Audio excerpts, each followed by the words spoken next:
Hello बच्चों, let's read the question. The question is the amplifiers X, Y and Z are connected in series and if the voltage gain of X, Y and Z are 10, 20 and 30. ठीक है, तीन amplifier आपको दे रखे हैं which is X, Y and Z. तीनों series में connected है. उनका जो वोल्टेज गेन है वो 10, 20 और 30 है respectively. And the input signal is 1 millivolt peak value. जो इनपुट सिग्नल है वो भी गिवन है. Then we have to calculate the output signal voltage. ठीक है, और आपको आउटपुट वोल्टेज सिग्नल निकालना है if DC supply is 10 volt and if DC supply voltage is 5 volt. तो सबसे पहले तो हमें पता है कि तीन हमको दे रखे हैं एम्पलीफायर एक्स वाई जेड और तीनों का वोल्टेज गेन दे रखा है.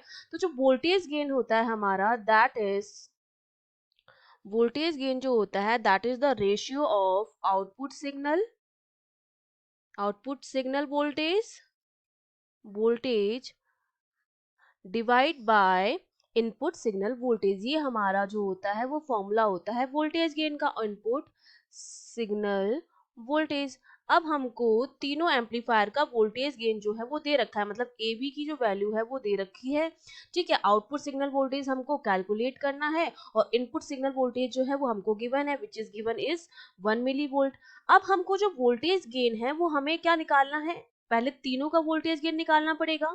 ठीक है, तो हमें ये पता है कि जब एम्पलीफायर जो होते हैं वो सीरीज में जुड़े हुए होते हैं उस कंडीशन में उनका जो वोल्टेज आता है, टोटल वोल्टेज गेन जो होता है वो क्या होता है, प्रोडक्ट ऑफ ईच एम्पलीफायर का गेन होता है. ठीक है, तो अगर मैं बात कर रही हूँ टोटल गेन की, टोटल वोल्टेज गेन अगर मैं निकालूं तीनों का टोटल वोल्टेज गेन, तो वो मेरा कितना आएगा, ए वी एक्स का into A B of Y. A B is your voltage gain into A B of Z. मतलब तीनों टोटल वोल्टेज गेन जो आएगा वो product of X Y and Z के वोल्टेज गेन के बराबर आएगा.